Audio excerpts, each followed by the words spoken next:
আমার যতগুলো বদ দোষ আছে তার মধ্যে একটা বড় দোষ হচ্ছে এই পাঁচ বালিশ জড়িয়ে ধরে শোয়া।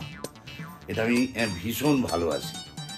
অবশ্য বদ দোষ বলবো কেন, একটা বালিশই তো জড়িয়ে ধরে শুই, কোনো মহিলাকে তো জড়িয়ে ধরে শুই না।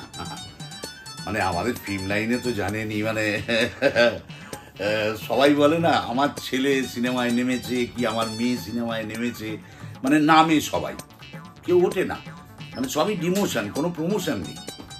আর দোষের তো অবধিই নেই, বোঝেনি তো যে কত রকমের প্রলোভন আমাদের ফিল্ম লাইনে। তো সে যাকে যাক, তো আমার এই পাঁচ বালিশটা আমি যখন যেখানে যাই, এমন বাড়িতে তো বটেই, কিন্তু বাইরে যেখানে যাই, মানে আউটডোরে গেলে, সে কাছাকাছি হোক বা দূরেই হোক, পাহাড়েই হোক, সমুদ্রেই হোক, বিদেশেই হোক আর স্বদেশেই হোক, সব সময় এই পাঁচ বালিশ আমার সঙ্গে থাকে। আমার গিন্নি আমাকে বানিয়ে দিয়েছিলেন খুব সুন্দর দেখে এই এরকম একটা পাঁচ বালিশ, আর সেই পাঁচ বালিশটা নিয়ে আমি সব জায়গায় যেতাম। এই নিয়ে বন্ধুদের কাছে কিন্তু প্রচুর পেঁকও খাই, প্রচুর প্যাঁক দেয় সবাই, ই বাবা তুই পাঁচ বালিশ নিয়ে আসছো। আবার হোটেলে যদি যখন ঢুকছি তখন যারা আমার জিনিসপত্র সমস্ত ঘরে নিয়ে যাচ্ছে তারাও অবাক হবে, এটা আবার কেন পাঁচ বালিশ সঙ্গে করে লোকটা নিয়ে যাচ্ছে, এটার কেসটা কি। তো যাই হোক, পরবর্তীকালে আমার একটা বেশ গুরুতর অ্যাক্সিডেন্ট হয়েছিল।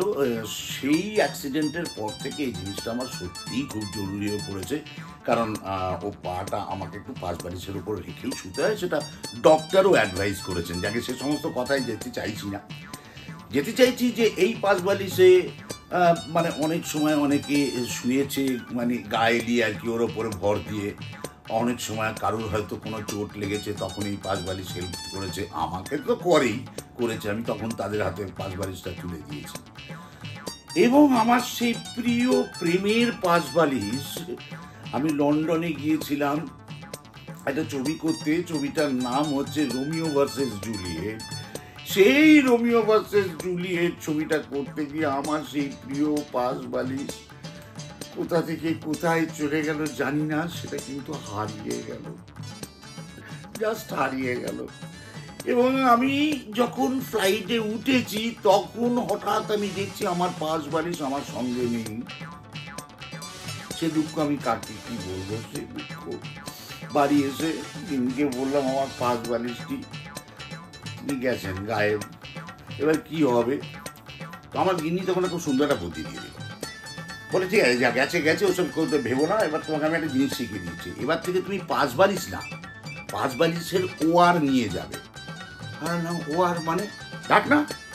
বলে তুমি একটা কাজ করবে, ওই ঢাকনা নিয়ে তুমি চলে যাবে, আর ওখানে গিয়ে গায়ে দেবে যেটা, অর্থাৎ এই চাদর বা কম্বল জাতীয় তোমাকে যখন দেবে, সেই কম্বলটাকে গোল করে গুটিয়ে পাঁচ বালিশের মতন করবে, করে ওই ওয়ারটা তার মধ্যে পরিয়ে দেবে, পরিয়ে দিয়ে ওইটাকে জড়িয়ে দিয়ে শোবে, ওইটাই তোমার পাঁচ বালিশ। তাহলে হারা বাড়ার কোনো সম্ভাবনাই রইল না, বুঝুন। সেইভাবে এখন আমি পাঁচ বালিশ সঙ্গে করে নিয়ে চলি, মানে পাঁচ বালিশ না, পাঁচ বালিশের ওয়ার।